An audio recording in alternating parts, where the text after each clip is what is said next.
Everyone, welcome back to my channel, The Blue Who Review. Today I'm going to be ranking all of the new Who Doctors. Now I was a bit unsure at first about doing this one because I know it can be a bit controversial, but I thought what better way to start the channel than ranking all of the Doctors. Don't forget my channel is called To Save Time and Space for a reason. You're more than welcome to have your opinions and you're allowed to comment. Just make sure that you're respectful of myself and others when doing so. And please do let me know your rankings in the comments below, I'd love to see them. Brilliant. As you might have seen, I'm in a TARDIS hoodie. I thought it'd go very well with the video, so yeah, I'm all ready, so let's begin. Wonderful. And just to let everybody know, I won't be putting Paul McGann in this ranking because I view him as a classic Doctor. Even though he had that mini episode, Night of the Doctor, I still view him as a classic Doctor, so I'll be putting him in my classic Doctor Who rankings when I do eventually do that. So yeah, and also Jo Martin, I won't be putting a fugitive Doctor in either. I don't feel like we saw enough, but although I think she's a very strong contender, and if we did see more of her, she definitely would be higher up in my ranking. Probably at least the top 3 or 4, so yeah. So just to let everybody know, I won't be putting them. Great, so starting at number 7, I'm going to do Christopher Eccleston, the Ninth Doctor. Now this has got nothing to do with how he was written. I think RTT wrote him brilliantly, and I think Christopher Eccleston performed the Ninth Doctor brilliantly. It's got nothing to do with his arc over the one series, or the fact he was in one series.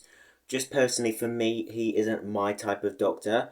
Obviously he was how he was because he was fresh out the Time War and everything, and it was before obviously Rose made him better.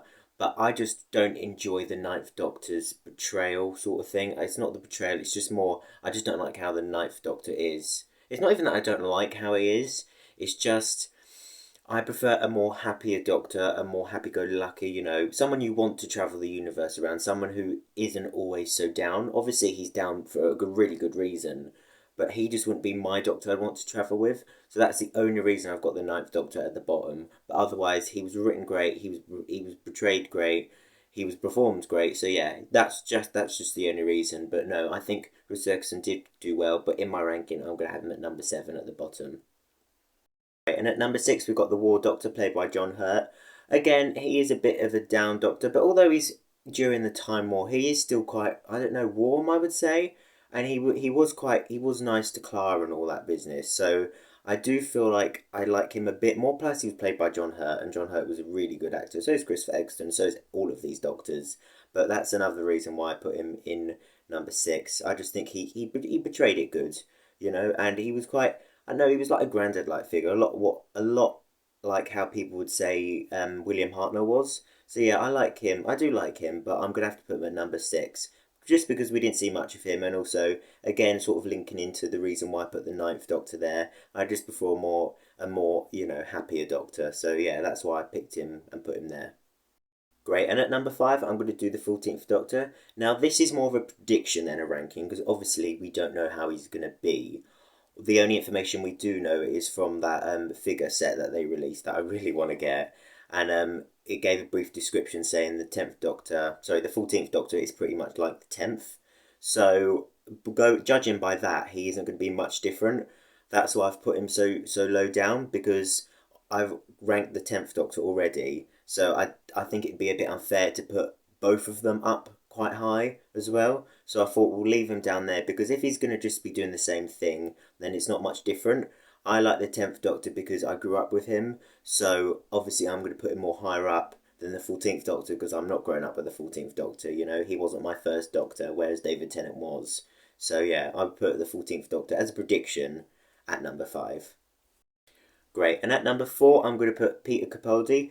Now I do like Peter Capaldi's performance, especially in series 9 and 10. If we talk about series 8, I must say I don't like his Doctor in that. I think he's quite cold and could be quite rude to Clara.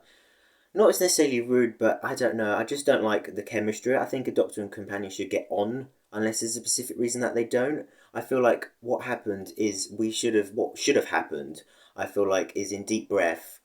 Clara had some, hesitations, which is fine, but I feel like it should have been resolved in that episode like it was. Instead, it was dragged out the whole series, and it's like they constantly sort of like, I don't know, it's like not bickering, but they just don't seem to click. So not like they do in series 9. So that's the reason why I'd put Capaldi at this number. Because if it was just series 9 and 10, then possibly I would put him up higher. But obviously his character in series 8, I didn't really enjoy. But I know that's probably his arc to try and mellow out a bit. But I just really didn't like him in series 8. But I think he did really well in series 9 and 10, and the speech in the Zygon Invasion, or is it Inversion? I'm not sure which one it was. But the speech in that just proves how much of an amazing Doctor he is. So yeah, I still really like him. Great. And at number three, I'm going to do Matt Smith. Now, he had hard competition coming after David Tennant. You know, everybody loves David Tennant, so it was really hard for him. But I think he did really well. Now, I don't remember this, but I'm told that I really did enjoy him when he first came out. I mean, I do enjoy him, and I never didn't, but I really, really enjoyed him, apparently, even though he come after David Tennant. So he must be a good doctor, you know. But no, I would put Matt Smith here for the pure reason, if it wasn't for, you know, Peter Capaldi's Series 8, then I think I would struggle to put where to put Matt Smith and Peter Capaldi, which one to put on top of the other.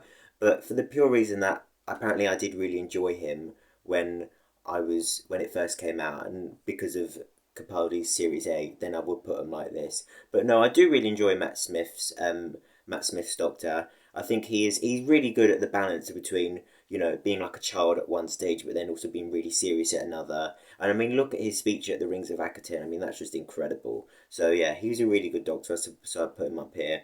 It's just that I was told, like, I was quite young at the time, but I really, really enjoyed Matt Smith's performance. So yeah, I put him here.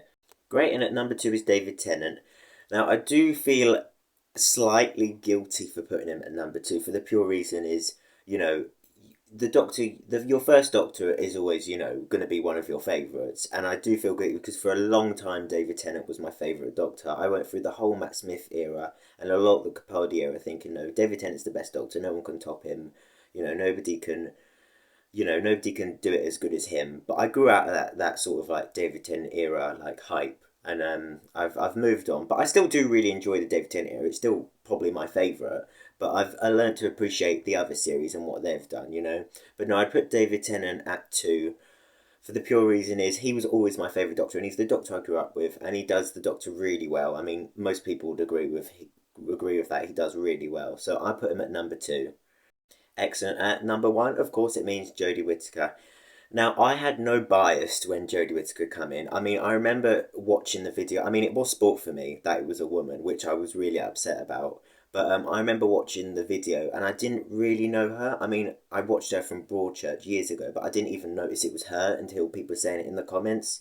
So I didn't really have any bias towards her. And I remember going into her first episode, I was really pleased with how different Doctor Who felt, but I don't know, it took me quite a few episodes. I think it was the Saranga conundrum until I really got into the era and what it was trying to do.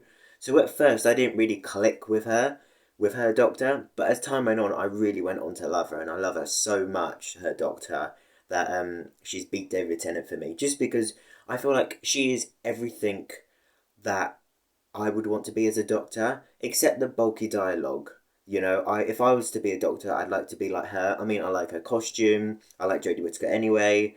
I like how I just like how she is. So if I wanted to travel with a doctor, I think she'd be someone you could enjoy traveling with. You know, that's a reason why she's so high up. But I think she does really well. She doesn't get enough credit, but I think she does really well. So I'm going to put her at number one because, you know, I had no bias, no nothing towards her. She earned her place for me to be at number one because she's just everything I enjoy. And I was so upset when she regenerated in the power of the Doctor. You know, I haven't been that upset about regeneration since obviously David Tennant. So yeah, so I really do miss her. But no, she's definitely number one for me, 100%. But yeah, no, I really do enjoy her Doctor. Great, that's the ranking done. I really hope you enjoyed, everyone. Like I said earlier, please do comment your rankings below and let me know what you thought of mine. Like I said, this is a safe time and space for all for a reason, so just please be respectful to myself and others. And yeah, please do like and subscribe if you've enjoyed the video. And most importantly, thank you so much again, and take care and have a great day, and hopefully see you in my next video soon. Alright, thank you everyone, take care, bye.